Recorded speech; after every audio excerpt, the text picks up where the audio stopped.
That night, while she slept, Aisha returned to the herbalist.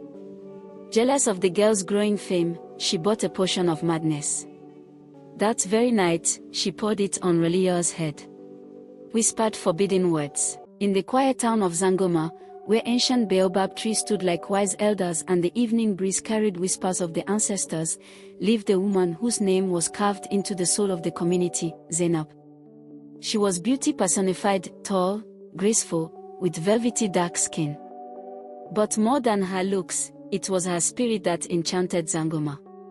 She was soft-spoken but fiercely wise, gentle yet deeply intuitive. And she was the beloved wife of Alhaji Mustafa, a powerful textile merchant whose name echoed in every market from Zangoma to Kano. But behind all their wealth and serenity lay a sorrow. Their union remained childless for years. One rainy night, after Zainab spent hours in prayer at the family house, pouring her soul to the heavens, she conceived. Months later, she gave birth to a girl so radiant, midwives whispered she was a gift from above. Her name was Relia. She had eyes like starlight. Her cries were melodic. And her presence seemed to carry peace. The community rejoiced, kola nuts flowed, drums echoed, and women sang lullabies in her name. But beneath Alhaji Mustafa's smiles lay a hidden ache. He loved Relia deeply, but he longed for a son. 6 months after Relia's birth, during a trip to Kano, Alhaji met Aisha, a striking young widow who sold perfume oils in the bustling market. She was charming, clever, and scented with jasmine and mystery. What started as business soon turned to flirtation, and not long after, Aisha became pregnant. She gave birth to a girl named Aminat. Though disappointed it wasn't a boy, Alhaji, driven by cultural expectations and that lingering desire for a male heir, brought Aisha into his home as a second wife. When Zainab heard the news, her heart trembled. But instead of bitterness, she chose grace. She welcomed Aisha and Aminat with kindness, shared her home, her kitchen, even her prayer mat.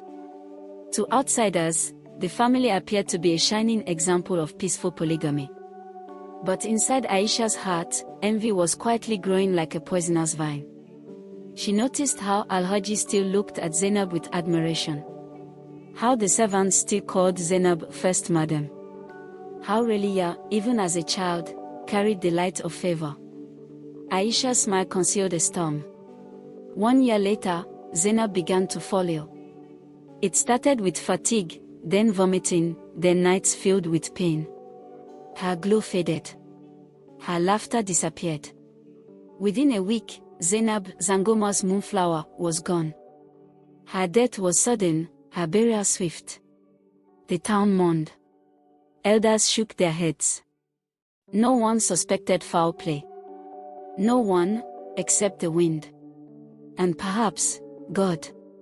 With Zainab gone, Aisha rose like a queen. She dressed boldly, commanded the home, and slowly pushed Relia into the shadows. Now just 5 years old, Relia became a servant in her own house.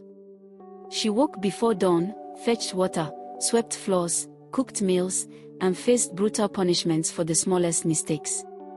Her stepmother's cane became familiar. Her cries unheard. Yet she shone. Her teachers called her brilliant. Her poetry captured emotions. Her mind worked like a puzzle box, elegant and precise. But brilliance breeds jealousy. And Aisha had plans. When she noticed how deeply Alhaji still yearned for a son, a new fear began to grow in her heart, that he might marry another wife. She couldn't allow it.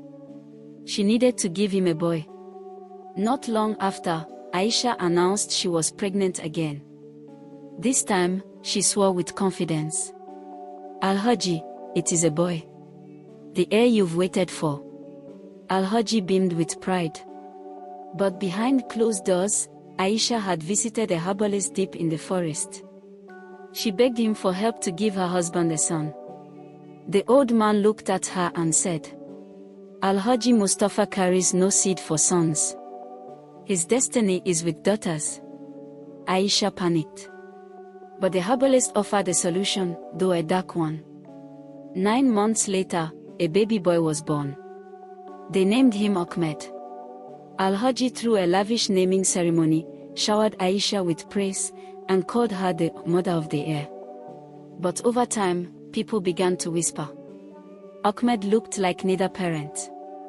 His behavior was cold, cruel.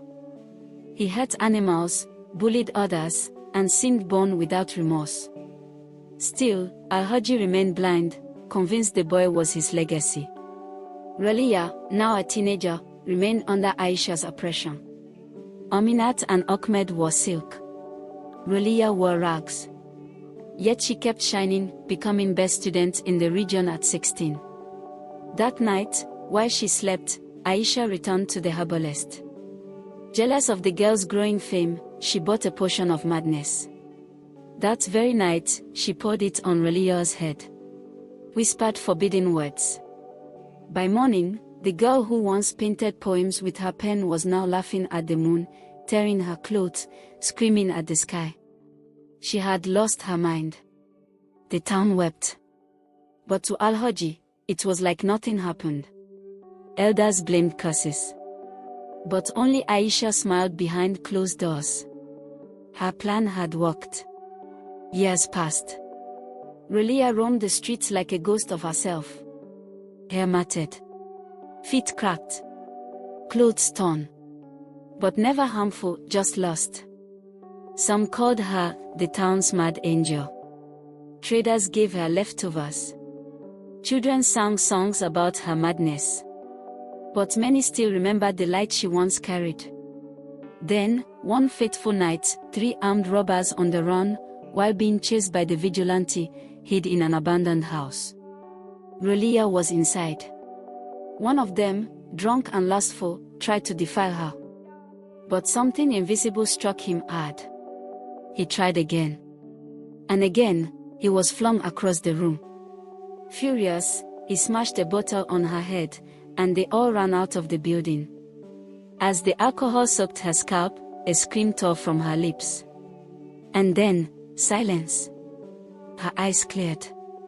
Her body stilled. Her mind returned. She stood. Calm.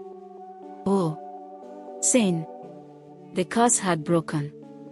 The next morning, the town watched in disbelief as Raliya walked slowly, gracefully, toward her father's house. But outside the gate, a crowd had gathered. Aisha, in madness, rolled on the ground. Her clothes torn. Her eyes wild. She scratched herself, wailed, tore at her own hair. Then she began to speak. To confess. I killed Zainab. I poisoned her food. I wanted to be first wife. I made Raliya mad. She was too brilliant, I thought she would be more important than my children in life. Her madness can only be cleansed with alcohol poured on her head. I slept with the herbalist. Ahmed is not Al-Haji's son. I tied Al-Haji's mind, so I'm the one in control. He is just a walking corpse. People gasped. Phones recorded. Al-Haji collapsed. Raliya fainted. Ahmed and Aminat couldn't bear the shame. Then a truck with failed brakes veered toward the crowd. Aisha ran into the road, laughing wildly. And just like Zainab's death, her end came swiftly, the serpent swallowed by its own venom. Al-Haji was rushed to the hospital, but it was a case of dead on arrival. Raliya was also taken to the hospital. For days, she drifted between sleep and silence. She awoke to faces filled with love. One was a philanthropist who had admired her mother's kindness. He sponsored her return to school. At 21, she started secondary school again. Teenagers laughed. But she didn't flinch. She studied harder than anyone. Prayed longer than everyone. And with time, her brilliance resurfaced.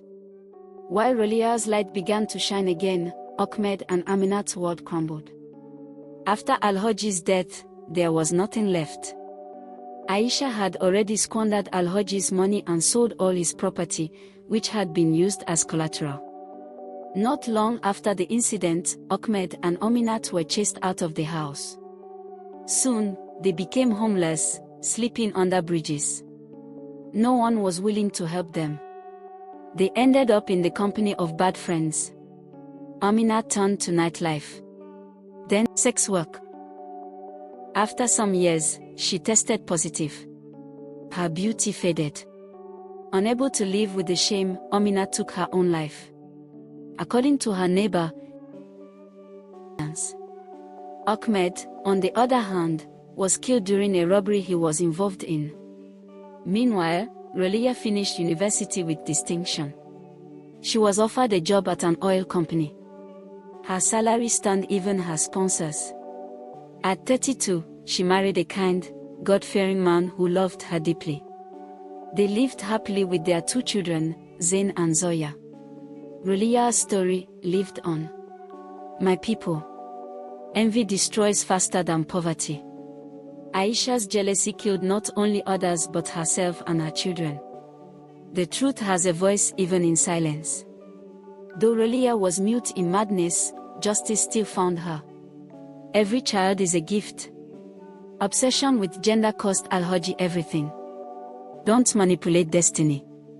Aisha's desperation led her to spiritual darkness that consumed her family. Grace is stronger than revenge. Zainab's legacy lived because she chose peace over bitterness. You can rise from ruins. Rolia's fall wasn't the end, it was the beginning of her glory. If you found this story valuable, don't forget to subscribe, like, share, comment, and turn on your notifications to see more real stories and life lessons like this one. To my returning subscribers, thank you. And if you stayed till the end, you're the real MVP. Stay safe. Stay wise. See you in my next video. Bye for now.